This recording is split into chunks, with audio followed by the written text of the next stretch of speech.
वैसे तो जंगल के कानून और जंगल के निज़ाम से हम सब वाकिफ़ हैं, मगर क्या हमने कभी मुशाहिदा किया है कि जदीद दौर में हम इससे एक कदम और आगे बढ़ चुके हैं।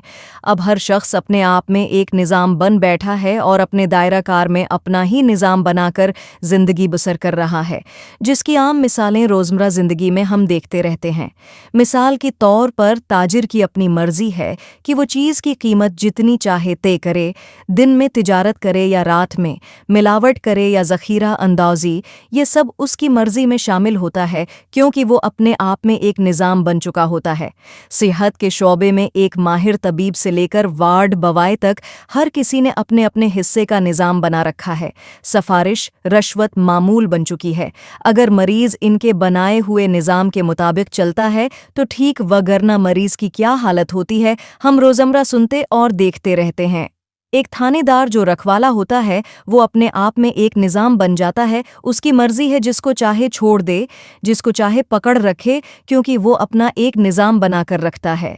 इस तरह और भी बहुत सारी मिसालें मौजूद हैं, जैसे कि टिकटॉक पर फहाशी के ब्रांड, टीवी ड्रामा में बेहयाई की तालीमात देने वालों की अपनी मर्ज़ी है। उसातिज़ा ने तालीम को इल्म से ज़्यादा कारोबारी तर्ज पर ढाल रखा है, ये भी उनकी मर्ज़ी, उनका अपना खुदकार निज़ाम है। भाई बहन को जायदाद का हिस्सा वक्त पर अदा नहीं करता, फिर भले वो बूढ़ापे को पहुंच जाए, इसकी मर्ज़ी है, इसका अपना बनाया निज़ाम है। एक तवाइफ अपना जिस्म बेचती है, उसकी अपनी मर्ज़ी है।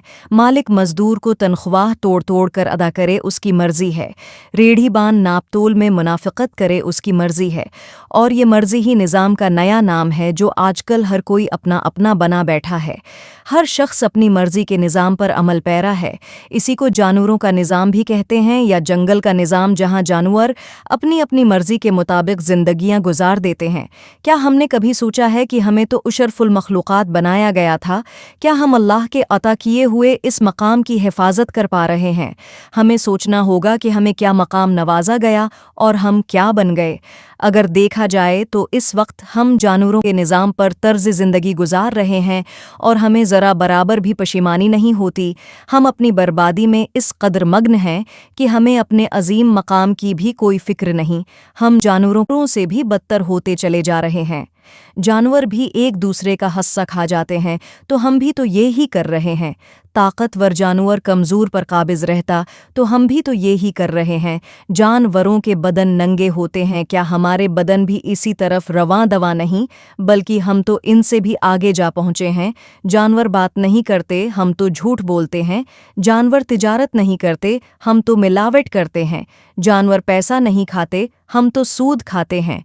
जानवर उजरत नहीं लेते, हम रश्वत लेते हैं।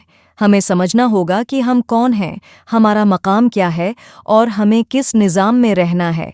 क्या हमें बेहतर इंसान बनकर ज़िंदगी गुजारनी है या जानवरों से भी बदतर?